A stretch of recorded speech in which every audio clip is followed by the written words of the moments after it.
Alleged child abusers Chad Critton and Melinda Draybeck Critton may soon face a jury. News 3's Theo Keith was in court today for the decision that moves this case forward. All the disturbing details played out in open court today. Prosecutors allege the 15-year-old girl had barely any food and was kept in a basement against her will. All this, they say, at the hands of her father and stepmother.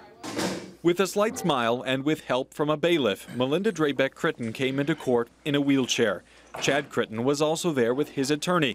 Prosecutors got to work attacking the signs of abuse on the child, referred to as SLC, in court. This is very symbolic of what we see in kids who have been chronically deprived of nutrition. UW Dr. Barbara Knox is the prosecution's primary witness. She said the Crittons starved the girl to the point she weighed just 68 pounds. So this is not something you would get overnight. It's not something you would get in a month. It's chronic in nature. So I take it you have no evidence today, Mr. Hayes? That's correct. All right. Mr. McClure, do you have any evidence? The two defense attorneys present no witnesses or evidence, but objected multiple times, trying to discredit Knox's work. Judge Amy Smith said no almost every time. I do believe the state has met its burden to show that felonies were committed, and they were committed by these two defendants. Away from court, Mike Vega, the man who found a 68-pound SLC walking along the road last month, knows he may testify at trial.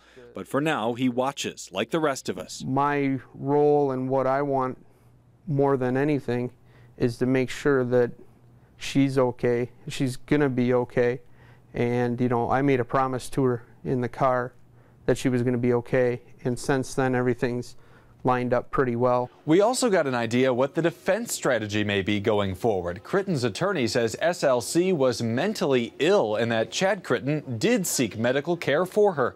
At least on Friday, that argument did not hold up. In the News Center, Theo Keith, WISC News 3.